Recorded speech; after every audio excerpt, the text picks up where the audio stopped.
The case of all change once again in the world of Harry and Meghan.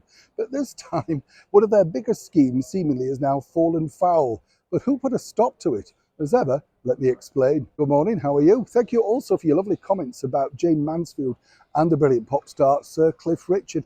I love sort of highlighting things like that because, as I say, moments in time that we've all passed through. Many people remember both of those huge stars. Cliff still going incredibly well at 80 plus. Recent new album out, still touring. Jane Mansfield forever in so many people's hearts.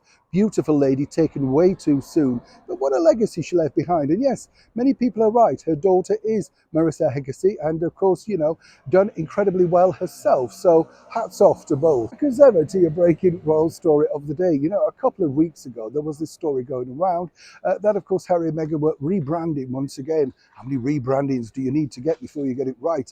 I think part of the problem is that the people need rebranding from rebranding and rebranding from Meghan and Harry. You get the picture.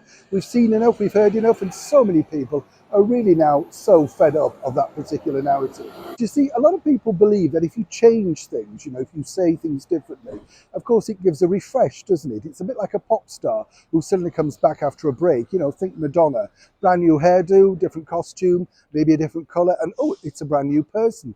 Well, according to that source, Harry and Meghan, you see, felt that that particular association, not their titles, of course, Harry's not giving those up. He pointed that out in those interviews, did he not? No, that's not a problem. Why would it change anything? That's what he said. They love being billed and announced as the Duke and Duchess of Sussex. Possibly no plans ever to return to Sussex now, but there you go.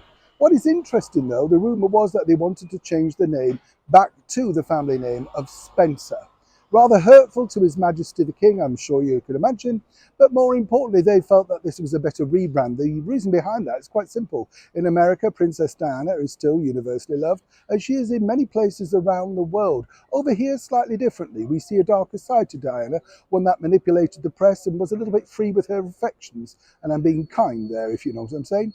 But of course, that was the big plan. How's it going? Well, it's not. It's over. Kaput. Finished. Someone, somewhere, has put a stop to that ludicrous idea. One, of course, that allegedly was built, dreamt up in that Montecito mansion. So if Harry and Meghan felt that they could rebrand by using the Spencer name, sadly, that's now gone for good. What else could they call themselves? And remember, keep it clean.